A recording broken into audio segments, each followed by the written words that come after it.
வணக்கம். சுப்ரீம் செய்திகளுக்காக இரா செல்வமணி. இன்றைய முதன்மை செய்திகள். அசிட்டமோல் 500 பாராசிட்டமல் மாத்திரை மற்றும் பிரிம்க்ளவ் ஊசிக்கு புதுச்சேரி மருந்து கட்டுப்பாட்டுத்துறை தடை. மோதிலால் நேரு அரசு தொழில்நுட்ப கல்லூரியின் விரிவுரையாளர்கள் கண்டன ஆர்ப்பாட்டம். 7வது ஊதிய குழு பரிந்துரைப்படி சம்பளம் வழங்க வலியுறுத்தல். பராசக்தி திரைப்படத்தை பார்த்த பின்பும் திமுகவுடன் எப்படி கூட்டணி வைக்கிறீர்கள்? காங்கிரசுக்கு பாரதிய ஜனதா கட்சியின் தலைவர் ராமலிங்கம் கேள்வி. இனி விரிவான செய்திகள். புதுச்சேரியில் போலி மாத்திரை தயாரிப்பு விவகாரம் எதிரொலியாக இமாச்சல பிரதேசத்தில் தயாரிக்கப்பட்ட ஊசி மருந்து மற்றும் சோலன் மாவட்டத்தில் தயாரிக்கப்பட்ட மாத்திரை ஆகிய 2 மருந்துகள் தரம் குறைவாக இருந்ததால் அதனை புதுச்சேரியில் விற்பனை செய்ய மாநில மருந்து கட்டுப்பாட்டுத்துறை தடை விதித்துள்ளது. மேலும் புதுச்சேரியில் தொடர்ந்து தரம் குறைவான மருந்துகளுக்கு தடை விதிப்பதோடு மருந்து தயாரிப்பு தொழிற்சாலைகளுக்கும் பல்வேறு கட்டுப்பாடுகளை அதிரடியாக விதித்து வருவது பரபரப்பையும் மக்களிடையே அச்சத்தையும் ஏற்படுத்தியுள்ளது. புதுச்சேரியில் போலி மாத்திரை தயாரித்து நாடு முழுவதும் சப்ளை செய்த விவகாரம் பெரும் அதிர்வலைகளை ஏற்படுத்தியது. இதனையடுத்து இவ்வழக்கை தற்போது சிபிஐ விசாரணை செய்து வருகின்ற நிலையில் இந்த போலி மாத்திரை தயாரிப்பு விவகாரம் எதிரொலியாக புதுச்சேரி மாநில மருந்து கட்டுப்பாட்டுத்துறை தொடர்ந்து தரம் குறைவான மருந்துகளை விற்பனை செய்ய தடை விதித்து வருகிறது. இந்த நிலையில் தற்போது மேலும் 2 மருந்துகளுக்கு தடை விதிக்கப்பட்டுள்ளது. இதுகுறித்து புதுச்சேரி மருந்து கட்டுப்பாட்டுத்துறை அதிகாரி அனந்தகிருஷ்ணன் வெளியிட்டுள்ள அறிக்கையில், இமாச்சல பிரதேச மாநிலத்தில் உள்ள பிரைமஸ் மருந்து நிறுவனம் தயாரிக்கும் பிரிம்க்ளவ் ஊசி மருந்து மற்றும் சோலன் மாவட்டத்தில் உள்ள பின்னாக்கில் லைஃப் சயின்ஸ் நிறுவனம் தயாரிக்கும் அசிட்டமோல் 500 எனப்படும் பாராசிட்டமால் மாத்திரை போதிய தரம் இல்லாததால் அதனை புதுச்சேரியில் விற்பனை செய்ய மாநில மருந்து கட்டுப்பாட்டுத்துறை தடை விதித்துள்ளது. மேலும் புதுச்சேரி மாநிலத்தில் உள்ள அனைத்து மருந்து உற்பத்தியாளர்களும் தங்களது நிறுவனத்தில் காலாவதியான மருந்து மூலப்பொருட்கள், துணை பொருட்கள் மற்றும் காலாவதியான மருந்துகள் அழிக்கப்பட்ட விவரங்களை சமர்ப்பிக்க வேண்டும் எனவும், மேலும் மருந்து உற்பத்தி மட்டுமன்றி 3ஆம் தரப்பினரிடமிருந்து பெறப்பட்ட மருந்துகளின் விவரங்களை 3 மாதங்களுக்கு ஒருமுறை மருந்து கட்டுப்பாட்டுத்துறை அலுவலகத்திற்கு முறையான ஆவணங்களுடன் சமர்ப்பிக்க வேண்டும் என புதுச்சேரி மாநில மருந்து கட்டுப்பாட்டுத்துறை அதிரடி உத்தரவு பிறப்பித்துள்ளது.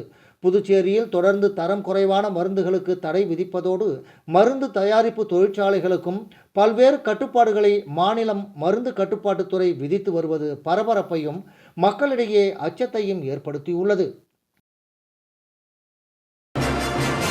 புதுச்சேரி மோதிலால் நேரு அரசு தொழில்நுட்ப கல்லூரியில் 7வது ஊதிய குழுவால் பரிந்துரைக்கப்பட்ட புதிய சம்பளத்தை வழங்காததை கண்டித்து கல்லூரி நுழைவாயில் முன்பு விரிவுரையாளர்கள் கண்டன ஆர்ப்பாட்டத்தில் ஈடுபட்டனர்.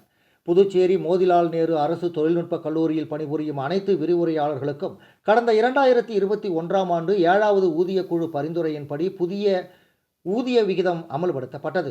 ஆனால் சம ஊதிய அடிப்படையில் 15 வருடம் முதல் 23 வருடங்களாக பணிபுரிந்து வரும் 26 விரிவுரையாளர்களுக்கு புதிய சம்பள உயர்வு அமல்படுத்தப்படவில்லை. இதனை கண்டித்தும் 7வது ஊதிய குழு சம்பளத்தை உடனடியாக வழங்க கோரியும் கல்லூரி அனைத்து விரிவுரையாளர்கள் நலசங்கம் சார்பில் தொழில்நுட்ப கல்லூரி நுழைவு வாயில் முன்பு கண்டன ஆர்ப்பாட்டம் நடைபெற்றது. ஆர்ப்பாட்டத்தில் மோதிலால் நேரு அரசு தொழில்நுட்ப கல்லூரியில் பணிபுரியும் விரிவுரையாளர்கள் 100க்கும் மேற்பட்டோர் கலந்து கொண்டு கோரிக்கைகளை வலியுறுத்தி கண்டன கோஷங்களை எழுப்பினர்.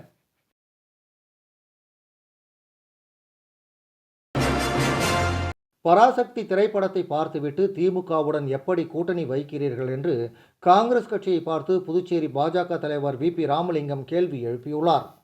இதுகுறித்து செய்தியாளர்களிடம் அவர் பேசுகையில், புதுச்சேரியில் காங்கிரசார் பாத யாத்திரை சென்றனர். இதை தொடங்கும் போது 150 பேர் இருந்தனர். முடியும் போது 50 பேர் கூட இல்லை.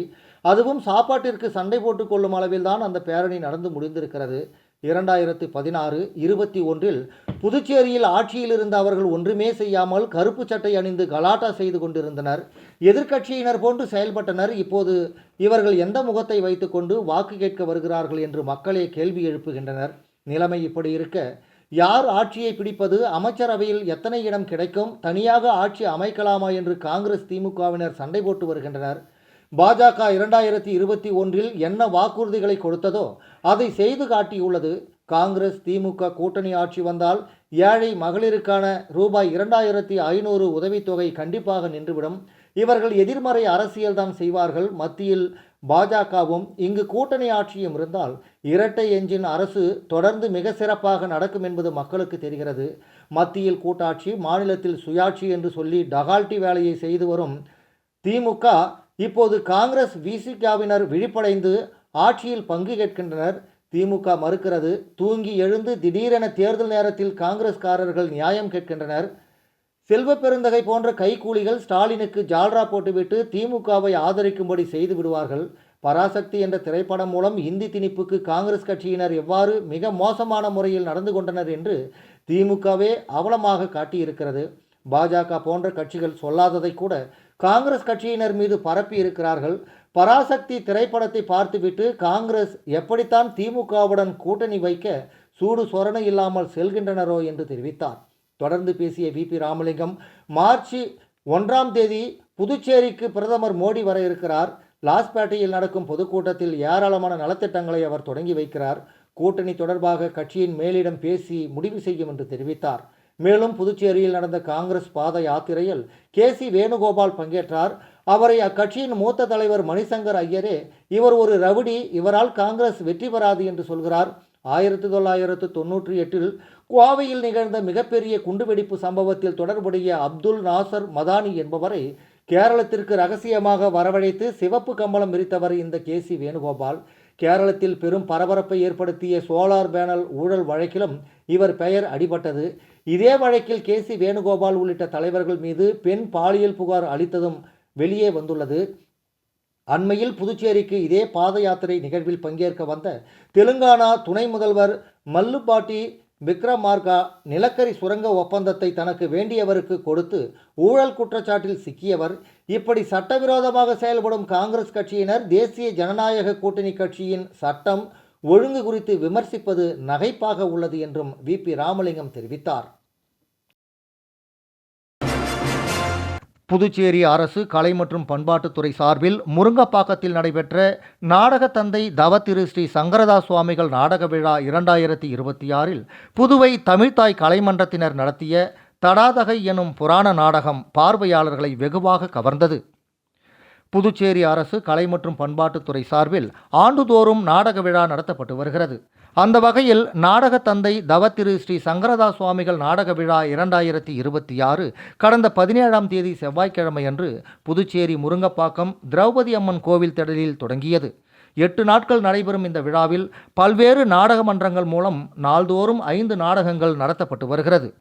நேற்று புதன்கிழமை அன்று 2வது நாளாக நடைபெற்ற நிகழ்வில் புதுச்சேரி தமிழ்த்தாய் கலைமன்றம் வழங்கிய ஆன்மீக நாடக செம்மல் அமரர் கலைமாமணி வேலவதாசன் கதை உரையாடலில் கலைமாமணி பாண்டீஸ்வரன் அவர்களின் நடிப்பு, ஒப்பனை, உடை அலங்காரம், காட்சி அமைப்பு, இயக்கம் மேற்பார்வையில் கலைமாமணி சூரன் தங்கராசுவின் இணை இயக்கத்தில், கலைமாமணி கருணாகரன் இயக்கத்தில் நடைபெற்ற தடாதகை என்னும் புராண நாடகம் பார்வையாளர்களை வெகுவாக கவர்ந்தது. இந்த நாடகத்தில் அரசராக கலைமாமணி அனந்தகிருஷ்ணன், அரசியாக கலைமாமணி ஸ்டெல்லா மேரி திமாஷ், அமைச்சராக ஓவியர் பாரதிவாணன் சிவா, சிவபெருமானாக புதுவை தரணி என்கிற தண்டபாணி, நாரதராக மகேஸ்வரன், நந்தியம் பெருமானாக காமேஸ்வரன், தடாதகையாக திருவாரூர் ஜெயஸ்ரீ, அன்னை பார்வதியாக ஐஸ்வர்யா மற்றும் சினிமா சிவாஜி, சீனுராஜன், தேன்மொழி, கவிமித்ரா, தேஜஸ்வினி, நிவேதிதா ஆகியோர் நடித்திருந்தனர்.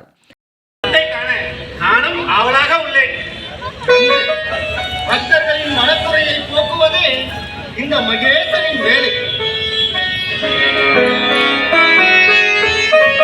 கலைமாமணி ஐயனாரப்பன் அவர்களின் பூரண ஒத்துழைப்பில் கலைமாமணி தமிழரசன் இசையும், சத்யன், அந்துவானே மேரி, ராதாகிருஷ்ணன், ராஜ்குமார் ஆகியோர் மேடை நிர்வாகத்திலும் பங்கேற்றனர்.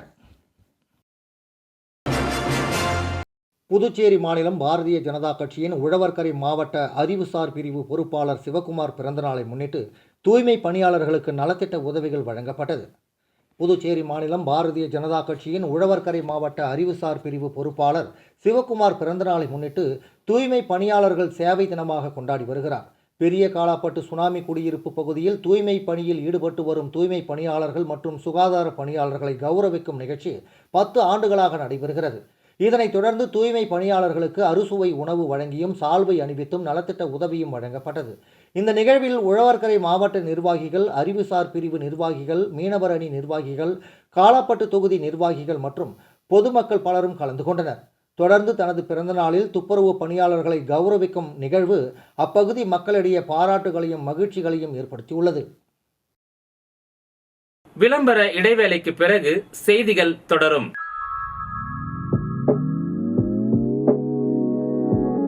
ஜோஸ் ஆலுகாஸில் இயர் எண்ட் சேல் வந்தாச்சு. தங்க நகைகளுக்கான சேதார கட்டணத்தில் பிளாட் 50% தள்ளுபடி பெறுங்கள். இப்பவே ஷாப்பிங் செய்யுங்க.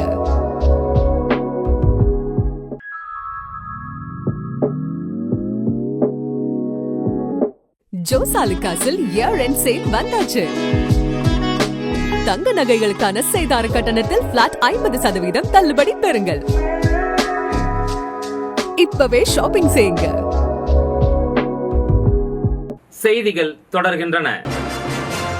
புதுச்சேரி லட்சிய ஜனநாயக கட்சி சார்பில் நடைபெறவுள்ள தாய்மொழி மகத்துவ முதல் மாநாட்டிற்கு புதுச்சேரி மக்கள் அனைவரும் பாகுபாடின்றி கலந்து கொண்டு சிறப்பிக்க வேண்டும் என்று கட்சியின் தலைவர் ஜோஸ் சார்லஸ் மார்ட்டின் அழைப்பு விடுத்துள்ளார். புதுச்சேரி லட்சிய ஜனநாயக கட்சி சார்பில் தாய்மொழி மகத்துவ முதல் மாநாடு வரும் 21ஆம் தேதி மாலை 5 மணிக்கு சுண்ணாம்பாறு மேம்பாலம் அருகே உள்ள திடலில் நடைபெறவுள்ளது. இக்கட்சியின் தலைவர் ஜோஸ் சார்லஸ் மார்ட்டின் இன்று மாநாடு மேடை அமைப்பதற்கு சிறப்பு பூஜை செய்து பந்தக்கால் நட்டு நிகழ்ச்சியை துவக்கி வைத்து பேசினார். அப்போது வரும் 21ஆம் தேதி நடைபெறும் இந்த மாநாடு அரசியலை தாண்டி அமைந்த ஒன்று. உலகம் முழுவதும் உள்ள அனைத்து தாய்மொழிகளையும் போற்றும் உயர்ந்த நோக்கத்துடன் இறைவனின் அருளால் இந்த மாநாடு ஏற்பாடு செய்யப்பட்டுள்ளது. தாய்மொழியின் சிறப்பை வெளிப்படுத்தி அதன் மகத்துவத்தை மேம்படுத்தும் விளக்க நிகழ்வாக இது அமையும். எனவே புதுச்சேரியில் உள்ள அனைத்து மக்களும் எந்தவித பாகுபாடுமின்றி இந்த மாநாட்டில் கலந்து கொண்டு சிறப்பிக்க வேண்டும் என அழைப்பு விடுத்தார். தொடர்ந்து கட்சியின் நிர்வாகிகள் தலைவர் அவர்களுக்கு பொன்னாடை அணிவித்து மாநாடு வெற்றி பெற வேண்டும் என வாழ்த்து தெரிவித்தனர். நிகழ்ச்சியில் பொதுச் செயலாளர்கள் டாக்டர் துரைசாமி, பூக்கடை ரமேஷ், பாபு, பிரபாகரன், பரப்புரை பொதுச் செயலாளர் நடிகர் தாடி பாலாஜி, மண்டல பொதுச் செயலாளர்கள் உள்ளிட்ட கட்சி நிர்வாகிகள் பங்கேற்றனர்.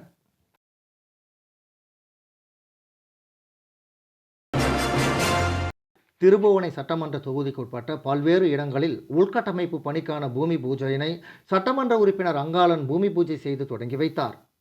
புதுச்சேரி மாநிலம் திருபுவனை சட்டமன்ற தொகுதி மண்ணாடிப்பட்டு கொம்யூன் பஞ்சாயத்து வளர்ச்சி நிதியின் கீழ் திருபுவனை கிராமத்தில் உள்ள பெருமாள் கோவில் தெருவிற்கு வாய்க்கால் மறுசீரமைத்தல் மற்றும் மூடுபலகை அமைத்தல் பணிக்கான பூமி பூஜை ரூபாய் 7,25,000 மதிப்பீட்டிலும், களித்தீர்த்தால் குப்பம் கிராமத்தில் உள்ள தொட்டி தெரு, பொன்னம்பலம் நகர் மற்றும் ஐயர் தெரு மேம்படுத்தல் பணிக்கான பூமி பூஜை ரூபாய் 27 லட்சம் மதிப்பீட்டிலும், மதகடிப்பட்டு பாளையம் கிராமத்தில் விடுபட்ட தெருக்களுக்கு வாய்க்கால் மற்றும் சாலை அமைத்தல் பணிகளுக்கான பூமி பூஜை ரூபாய் 28,20,000 மதிப்பீட்டிலும் நடைபெற்றது. இதில் தொகுதி சட்டமன்ற உறுப்பினர் அங்காளன் கலந்து கொண்டு விழாவிற்கு தலைமையேற்று பூமி பூஜை செய்து பணியினை தொடங்கி வைத்தார். இந்த நிகழ்ச்சியில் மண்ணாடிப்பட்டு கொம்யூன் பஞ்சாயத்து ஆணையர் எழில்ராஜன் முன்னிலை வகித்தார். உதவி பொறியாளர் மல்லிகார்ஜுனன், இளநிலை பொறியாளர் மனோகரன், ஒப்பந்ததாரர்கள் குயிலாப்பாளையம் மகா கன்ஸ்ட்ரக்ஷன், செல்லிப்பட்டு பழனிவேல் மற்றும் கிராம முக்கியஸ்தர்கள், சட்டமன்ற உறுப்பினரின் ஆதரவாளர்கள், பொதுமக்கள் உட்பட பலர் கலந்து கொண்டனர்.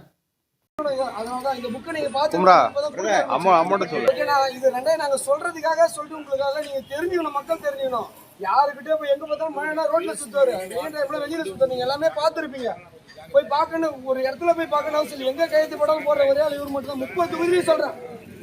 எந்த பொருள் இவ்வளவு வச்சு எவ்வளவு கஷ்டப்பட்டவங்க கூட ஒரு ஆபீஸ் எவ்வளவு டைம் நடந்துருக்காரு தெரியுமா? கடைசி எம்எல்ஏ, சுயேட்சை எம்எல்ஏ, இவ்வளவு திட்டங்களை எந்த தொகுதியிலும் தர பக்கத்துல அப்படியே இன்னட காலவங்க ரோட பாருங்க.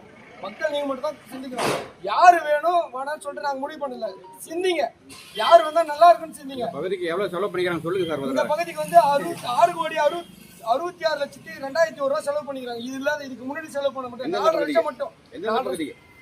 திருமண தொகுதி கூட மதகடிப்பட்டு திருமணப்பாளையத்துக்கு மட்டும் செலவு பண்ணிக்கிறாங்க. எங்கிட்ட இந்த டாக்குமெண்டோட நாங்க கொடுக்குறோம். ஒவ்வொரு வீட்டுக்கு வரும். இது தற்சமயம் கொடுக்க முடியல, கொடுத்துன்னு இருக்கிறோம்.